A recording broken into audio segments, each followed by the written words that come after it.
na nawahakikishia saa hizi muda amekuwa hapa, nilipewa briefing niambiwa ile mchunguzi hiyo file iko na idara ya DCI, na vile mlisikia kutoka kwa wanenaji wengine, kufikia saa hizi washukiwa 15 wameandikisha taarifa.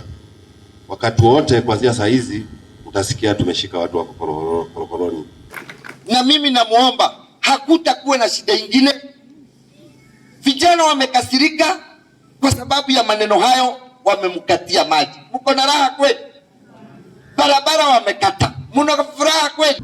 Tumekuwa tukikaa kiwasiwasi, tutaweza kuvamiwa, tumekatiwa maji, tumepewa punishment ya hali ya juu. Kwa hivyo tunanyenyekea. Fikishieni watu wenu kana kwamba tunanyenyekea kutoka kwa roho zetu. Na nyinyi wananchi, na waomba, tulifanya makosa sana. Tukipata mwarifu, niliingia hapa nikawaambia, huyo mwarifu alikuwa kwa ile list? Kaniambia hapana, hakuwa kwa list. Nikawauliza, mlimuona na kitu? Hapana, hatukumuona na kitu.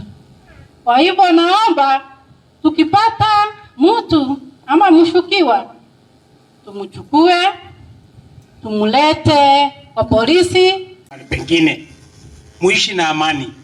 Usianze kufanya sisi tulete askari hapa, kulete magari usiku, askari anahangaika, na nyinyi mlikuwa mnaishi vizuri.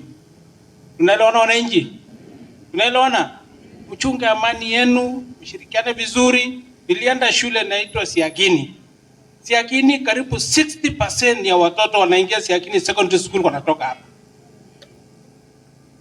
Tunaelewana? So we share very common resources kama maji, shule, barabara, hata binadamu, hata mabibi. Tunachukua bibi pande ile na kuleta ingine pande hii. Tunaelewana? Mwache kuleta kisirani, tupendane. Mungu awabariki.